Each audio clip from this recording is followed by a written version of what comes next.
Ladies and gentlemen, I'm a day late, but it's time to go over shit you missed in movie news this week. Welcome back to the garage. Gerald here with you, of course.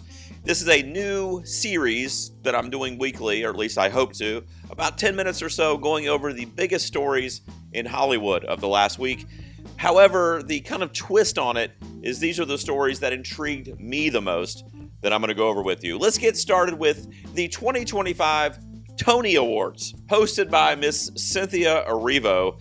I'm not a musicals guy. I'll just go ahead and tell you, I haven't even really heard of a lot of the musicals that were nominated this year. But with the trailer for Wicked for Good finally coming out this week, frankly, I wanted to go over these Tony Award winners to have a segue to talk about that. The 2025 Best Musical at the Tonys went to a musical called Maybe Happy Ending. I've heard that phrase before, but I can assure you it was not in a Broadway theater show. Everybody calm down, I'm just kidding. In fact, that show Maybe Happy Ending, which I'm not familiar with, but now I'm extremely intrigued to check out, also won Best Original Score, written for the theater. It also got Best Book of a Musical, which I don't know what the hell that means. I guess that means the actual songs, perhaps. Best Revival of a Musical, which is one that kind of was brought back to life and reintroduced to Broadway, is Sunset Boulevard, which is one that at least I've heard of. So in speaking of that revival of Sunset Boulevard, one of the ones that kind of made my eyebrow go up when I saw the Tony Awards, again, I don't follow this very closely, Nicole Scherzinger won for Best Actress for Sunset Boulevard. And I was like, hang on a second, is that Nicole from the Pussycat Dolls? That was some of her best work, so she must have been breathtaking in Sunset Boulevard. But Nicole from Pussycat Dolls is apparently doing her thing on Broadway. I love it. The Tony ceremony was hosted by Cynthia Erivo, of course, who plays Elphaba in the Wicked films directed by John Chu. The first one that came out last year received 10 Oscar nominations and won 2 very prestigious ones. She was also nominated for lead actress, and a lot of people are wondering, is it going to be a return to form for this franchise when Wicked for Good comes out this November, which will lead us right into the 2026 award season.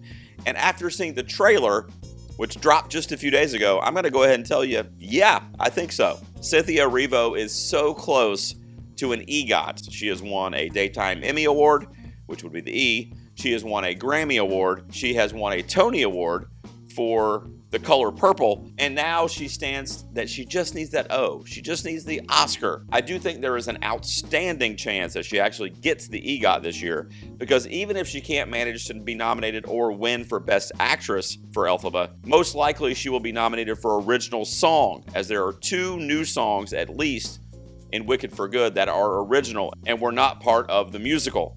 So if Cynthia Erivo is singing in one of those things, which I can tell you right now, she's going to be, that could easily be a win for her. And then guess what? We have our next EGOT champion. The Wicked for Good trailer, by the way, I did a whole reaction to that thing, and I think it looks freaking phenomenal. It actually looks better than the first film.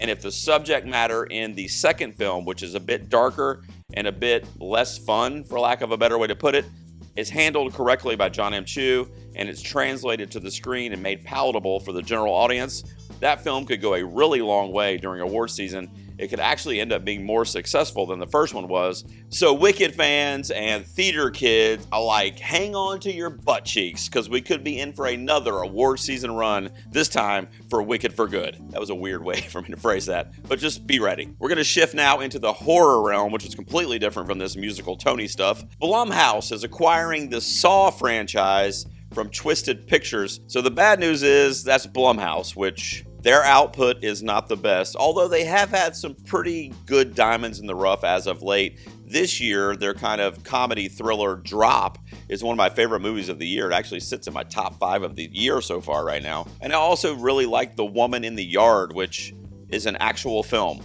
not an HGTV special. I'm usually not on board with these kind of silly, dumb iterations that Blumhouse is putting out to make a quick buck. The good news is James Wan is going to be once again involved in the Saw franchise, which of course the original film from 2004 had Wan and Lee Winnell involved in that original project, and then it kind of went on its own way, although there were some sequels that were very, very good, including the most recent one, which would be Saw X or Saw 10.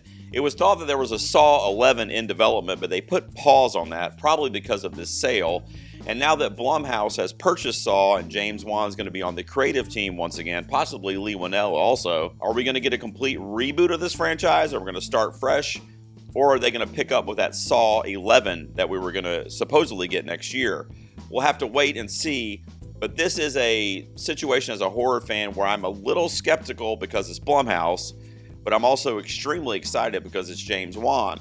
A couple quick stories in the horror realm since we're there right now. Ma 2, such a weird title, but whatever. Ma from 2019, the first one starring Octavia Spencer as this kind of school teacher who wants to be cool to the high school kids, so ends up buying them alcohol and throwing a party at her house, which is obviously wildly inappropriate.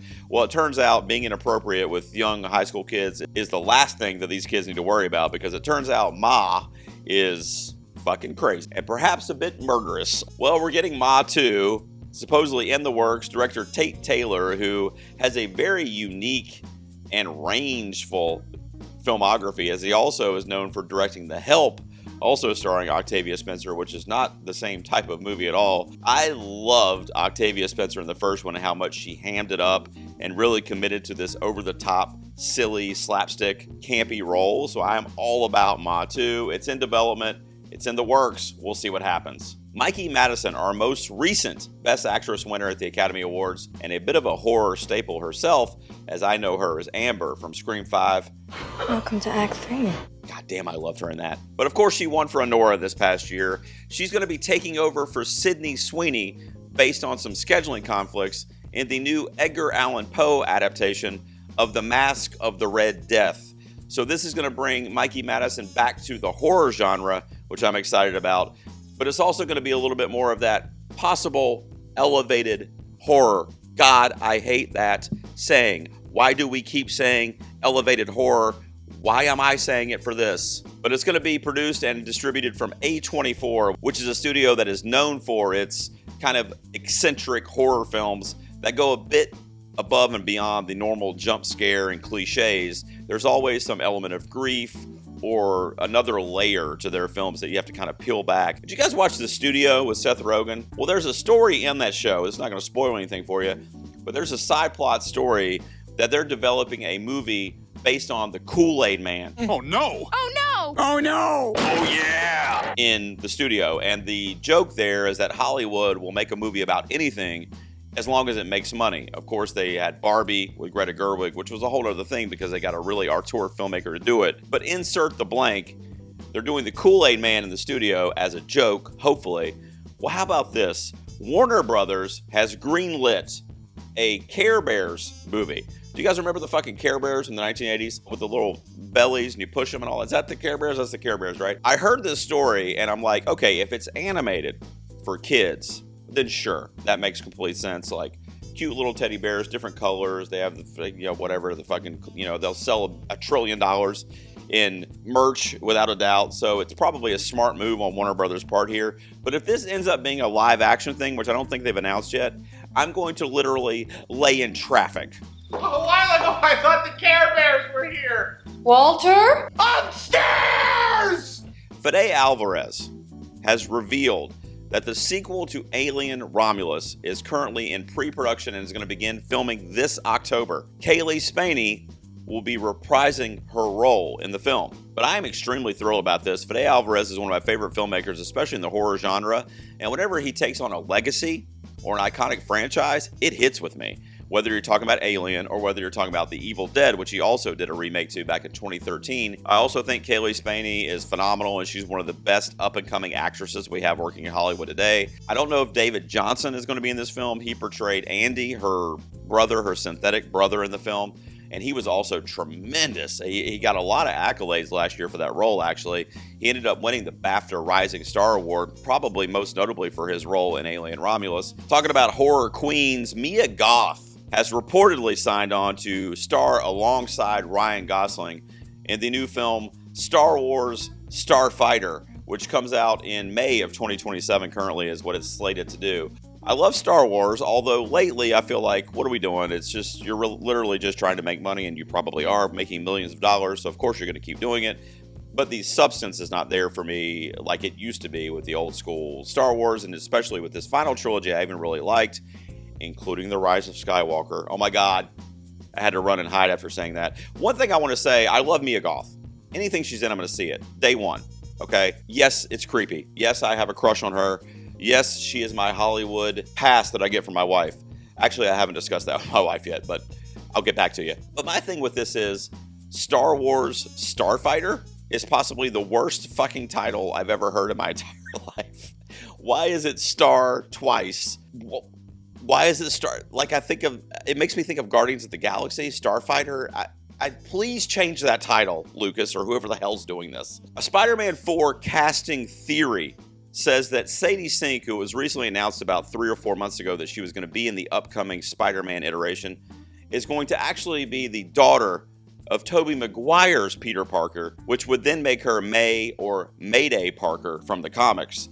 Now, she doesn't necessarily look the part of Mayday. She almost looks exactly like Mary Jane Watson, actually, from the comics. And people were kind of upset that Zendaya might be on her way out. Sadie Sink was taking her place. You know, would be a whole controversial thing, even though she looks exactly like the comic book representation. However, less and less people are thinking it's going to be Mary Jane, and they're trying to figure out what Sadie Sink is going to be doing in this Spider-Man world. Obviously, one of the biggest young actresses working today, and when her name is attached, especially with the Stranger Things fame, it's going to bring more eyeballs to the project, and a lot of people are speculating, so they think she might actually end up being Mayday in this new film. The whole multiverse thing makes my fucking head hurt. Is that right? I think that's right. Ryan Coogler, I talked about on last week's Shit You Missed, as doing a possible Sinner sequel, which he shot down. Well, one thing that he did not shoot down is the next Black Panther film, which is going to, as of right now, is just being titled Black Panther 3, which would be a follow-up to, of course, Wakanda Forever. Both Black Panther films were Oscar players for Ryan Coogler in a number of categories, and both times it won Best Costume Design and was also heavily favored in production design for both films. Well, Ryan Coogler went on a podcast called 7 p.m. in Brooklyn this past week, and he confirmed that Denzel Washington will have a role in the new Black Panther film. And man, if he is hamming it up and playing some sort of a villainous character like he did in Gladiator 2, the latest one, oh my God, I cannot wait to literally sit down and eat this thing as an entire meal without leaving any crumbs, which is exactly what Denzel is going to do in this fucking project. Anytime you get him in your movie, you're already winning, but to have him working with one of the biggest and most exciting directors today in Ryan Coogler, I can't wait for this film. I'm even more excited for this one than I was for Wakanda Forever. And then to bring it back to horror to end us on this Shit You Missed, the Texas Chainsaw Massacre rights. There is a bidding war going on for one of the greatest, most iconic horror franchises of all time. Here is the current frontrunners for studios and individuals that are trying to get the rights to Texas Chainsaw Massacre. A24, Neon, which would be Osgood Perkins directing if Neon gets it. If A24 gets it, Glenn Powell is going to be involved. I don't know if he's going to act in the movie or what. So right away, I'm like, okay, those two are tied. I love both of those. Netflix is in the mix.